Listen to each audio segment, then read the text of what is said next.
can't handle the truth.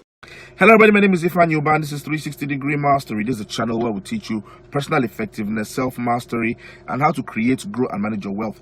If you are watching this video right now, you have not subscribed to the 360 Degree Mastery, then what are you waiting for? Please go ahead, hit that subscribe button so you have access to all of my online content. Hit the notification bell so you will know when new videos are coming out. I put out new videos every week, and my videos are full of tips to make you a better person, to make you a happier person, to make you a more successful you in your life, in your business, and in your relationships. Now, every once in a while, I like to do a video that inspires or encourages paid employees, people that are in paid employment. I like to do videos that help them see things a little differently, instruct them, teach them one or two things, encourage them, because I know it is not easy to be an employee. I was an employee for many years myself, so I know that it is not easy. If not for the quality of people that I had as mentors, as supervisors, as bosses, I would not have gone as far as I did in paid employment. Now, today I want to talk to you about 5 things that the high flyers in your office are not telling you.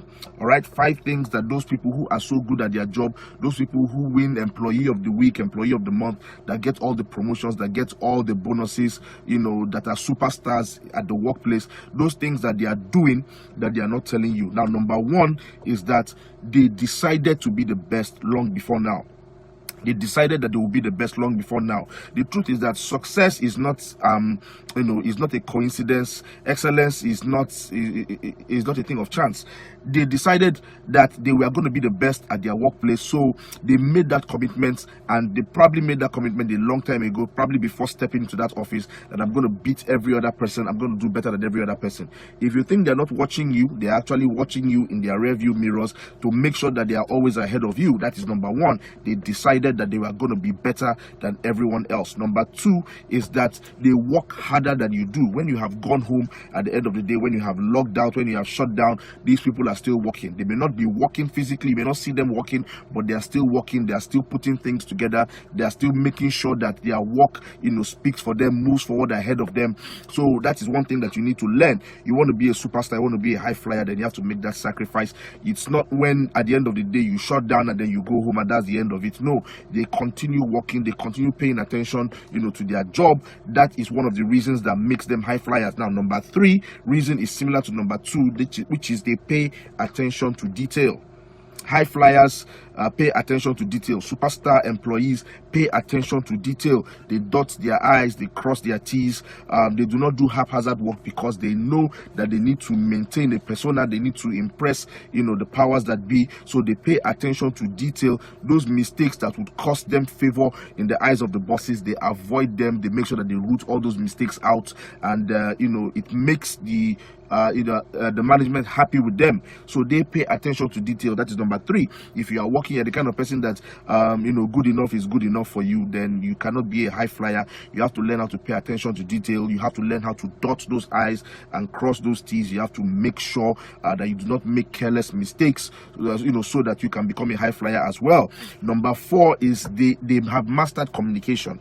They are masters of communication. The high flyers in the office, you see them when they send out a mail, they copy all the necessary people. They follow up when they have meetings. They make sure the meetings are documented. They make sure that that they give feedback summaries of the meetings. When you see them doing presentations, they make sure that their presentations are up to scratch. They put everything in order, put everything in place. They are excellent communicators. They know how to write mails. They know how to speak. They know how to read body language. They understand the office environment, and they are very good at communication. That is one of the things that makes a high flyer. That's one of the things that makes one a superstar. That's number 4. Number 5 is that they are masters of psychology. All right, high flyers and masters of psychology. A lot of us, there's this thing that we do not understand. We think that the way it is in our minds is the way it is in everybody's mind. No, there are people that are looking at you.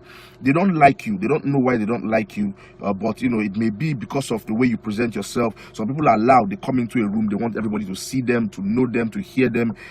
There are some people that don't like that. The conservatives don't like that. So if your boss or the person that you report to is a conservative, when he sees you, he feels that you are just showing off. You are just being brash, you're being being arrogant. He does not like you or she does not like you. But the high flyers, they understand that you have to tailor your behavior, you have to tailor your attitude to the people who are around you. It's office politics. They understand it and they play it perfectly. When they come, they are in the presence of a conservative, they pipe down. They are humble, they keep themselves covered. When they come into the presence of a gregarious boss or supervisor, you see them, they are extroverted, they are lively, they speak up, they speak out to make that boss comfortable, communicating with them, associating with them. So you see, they are masters of psychology, and it is very, very important. Master your psychology. Don't just say, oh, this is me, this is the way I am, and then you behave anyhow you like. You're not doing yourself any favors in the workplace. Remember, I said, for people that are in the workplace, if you want to be a high flyer, if you want those promotions, you want those raises, those bonuses, then you have to understand these 5 things. Number 1, you have to decide before time that you're going to work hard, you are going to be the best, you're going to be better than everyone else. Number 2, you have to put in that extra effort. Number 3, you have to pay attention to detail. Number 4, you have to master communication. And number 5, you have to read and be an expert at psychology. How do you see this video? If this video was helpful, please go ahead and click like, share this video with somebody who needs it. Subscribe to my channel. All right, you can get my books online. Check out my online store. The address is there at the bottom of the screen. My name is Ifeanyi Uban. This is 360 Degree Mastery. Please and please, I wish you a prosperous week ahead. Continue to observe those safety protocols. It is very, very important. Be a high flyer in your workplace. It doesn't matter if you know more than every other person, but you have to know how to conduct yourself. You have to know how to communicate, and you have to make that decision, to do better than everyone else. That is how you become a high flyer. That's how you become, the most valuable player in your workplace. I will see you next week, God willing, with more tips on how to be a better and happier person with peace of mind. Namaste.